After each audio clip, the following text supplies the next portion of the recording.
ശബരിമല സ്വർണ്ണക്കൊലയിൽ തന്ത്രി കണ്ഠരര് രാജീവന്റെ അറസ്റ്റ് രേഖപ്പെടുത്തിയ മണിക്കൂറുകൾ നീണ്ട ചോദ്യം ചെയ്യലിനൊടുവിലാണ് SIT അറസ്റ്റ് ചെയ്തത്. വൈദ്യപരിശോധന പൂർത്തിയാക്കി. തന്ത്രിയെ ഉടൻ തന്നെ കൊല്ലം വിജിലൻസ് കോടതിയിൽ ഹാജരാക്കാനുള്ള ശ്രമത്തിലാണ്. അങ്ങോട്ടേക്കുള്ള യാത്ര തുടരുന്നു. കുറ്റം ചെയ്തിട്ടില്ല എന്നും കുടുക്കിയതാണ് എന്നും കണ്ഠരര് രാജീവര് പ്രതികരിച്ചു.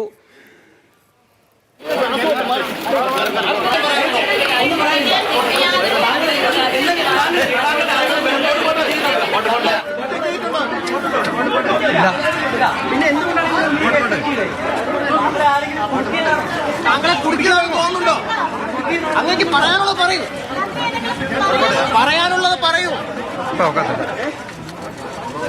ഇപ്പോൾ തന്ത്രി കണ്ഠരര് രാജീവരുമായി കൊല്ലത്തേക്ക് പോയിക്കൊണ്ടിരിക്കുകയാണ് അന്വേഷണ സംഘം. ആശുപത്രിയിൽ നിന്ന് TS ഹരീഷിനെയും ഈ അന്വേഷണ സംഘം പോകുന്ന പിന്നാലെ അമൽ തേനമ്പറമ്പിലൂടെ ആദ്യം ഹരിയിലേക്ക്. ഹരി, വളരെ ബഹളമയമായ ഒരു സാഹചര്യമായിരുന്നു. കൃത്യമായ പ്രതികരണങ്ങൾ കേൾക്കാൻ കഴിഞ്ഞിരുന്നില്ല. പക്ഷേ താൻ കുറ്റമൊന്നും ചെയ്തിട്ടില്ല എന്നും കുടുക്കിയതാണോ എന്ന ചോദ്യത്തിന് അതേ എന്നും ഉള്ള ഉത്തരങ്ങൾ നൽകിയതായിട്ടാണ് മനസ്സിലാക്കുന്നത്. വേറെ കൂടുതൽ എന്തെങ്കിലും പ്രതികരണങ്ങൾ അദ്ദേഹത്തിന്റെ ഭാഗത്തുണ്ടായോ?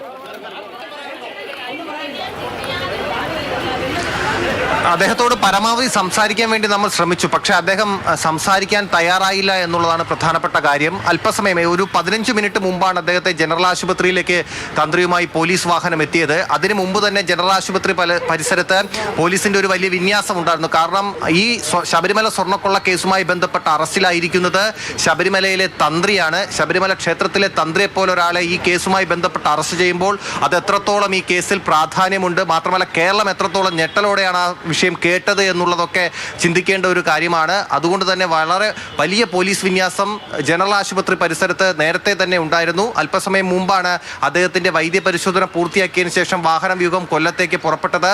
വന്നിറങ്ങിയ സമയത്ത്, പോലീസ് വാഹനത്തിൽ വന്നിറങ്ങിയ സമയത്ത് തന്നെ മാധ്യമപ്രവർത്തകർ അദ്ദേഹത്തോട് എന്തെങ്കിലും പറയാനുണ്ടോ, ഈ കേസുമായി ബന്ധപ്പെട്ട് എന്താണ് സംഭവിച്ചത്, അങ്ങ് കുറ്റക്കാരനാണോ എന്നുള്ള കാര്യങ്ങളൊക്കെ ചോദിച്ചിരുന്നു. പക്ഷെ ഒന്നും മിണ്ടാതെ ആശുപത്രിക്ക് അകത്തേക്ക് അദ്ദേഹം കയറിപ്പോവുകയാണ് ഉണ്ടായത്. അതിനുശേഷം വൈദ്യപരിശോധന നടത്തി ഒരു 10 മിനിറ്റ് അതിനുശേഷം പുറത്തിറങ്ങിയ സമയത്തും വീണ്ടും ആവർത്തിച്ച് അദ്ദേഹത്തോട് ചോദ്യങ്ങൾ ചോദിക്കുകയുണ്ടായി.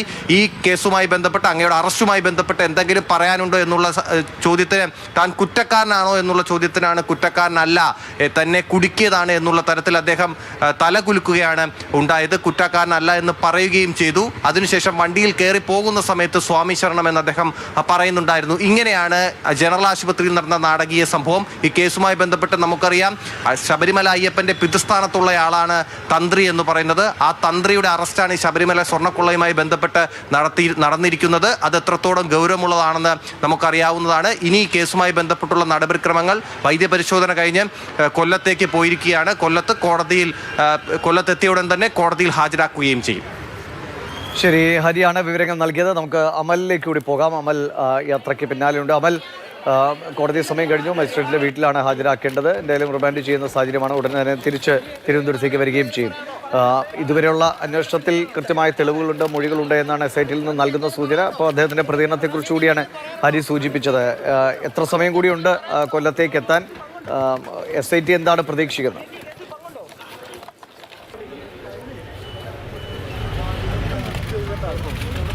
തന്ത്രിയുമായുള്ള പോലീസിന്റെ വാഹനവ്യൂഹം ഇപ്പോൾ എന്തായാലും കഴക്കൂട്ടം കടന്നു പോവുകയാണ്. കഴക്കൂട്ടം കടന്നു പോയി വഴിയിൽ നല്ല തിരക്കുള്ള സമയമായതിനാൽ തന്നെ എപ്പോൾ അവിടേക്ക് എത്താൻ കഴിയും, വഴിപണിയൊക്കെ നടക്കുകയാണ്. അപ്പോൾ അതിനാൽ തന്നെ എപ്പോൾ എത്താൻ കഴിയുമെന്ന കാര്യത്തിൽ ഒരു വ്യക്തതയില്ല. കോടതിയിലെത്തിയാൽ മജിസ്ട്രേറ്റിന്റെ വീട്ടിലാകും ഹാജരാക്കുക. മജിസ്ട്രേറ്റിന്റെ വീട്ടിൽ ഹാജരാക്കിയാൽ പോലീസ് സ്വാഭാവികമായും അന്വേഷണ സംഘം പ്രതീക്ഷിക്കുന്നത് റിമാൻഡാണ്.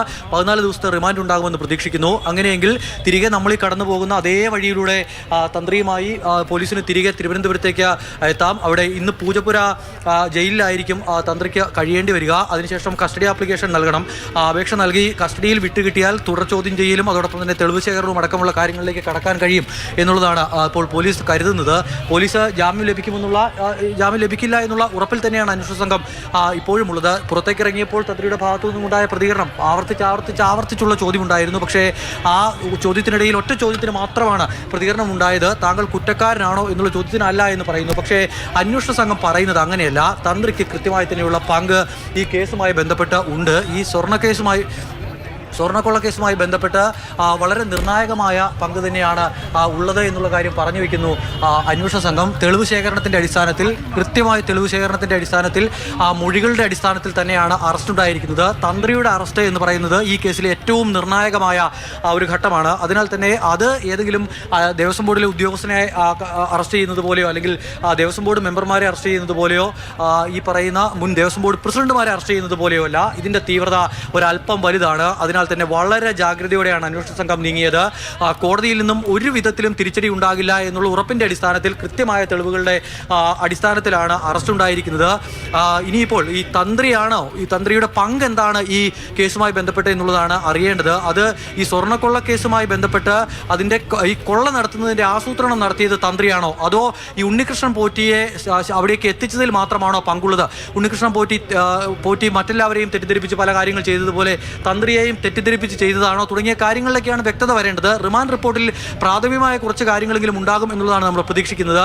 അധികം വൈകാതെ അതിൻ്റെ വിവരങ്ങൾ പുറത്തു വരുമെന്ന് നമ്മൾ പ്രതീക്ഷിക്കുന്നു. നിലവിൽ എന്തായാലും തന്ത്രിയുമായുള്ള വാഹനം കഴക്കൂട്ടവും കടന്ന് മുന്നോട്ട് പോവുകയാണ്. ദിവിഷ്, അമൽ തേനമ്പറമ്പിലാണ് വിവരങ്ങൾ നൽകിക്കൊണ്ടിരിക്കുന്നത്. കൊല്ലത്തേക്ക് എത്തുകയാണ്. കഴക്കൂട്ടം കഴിഞ്ഞ് മുന്നോട്ട് പോകുന്ന ഇനിമേറെ സമയമെടുക്കാനുള്ള സാധ്യതയുണ്ട്. പ്രത്യേകിച്ചും ഈ സമയമാണ് ട്രാഫിക് സാധാരണ രീതിയിലേക്കാൾ കൂടുതലുള്ള ഒരു സമയവുമാണ്.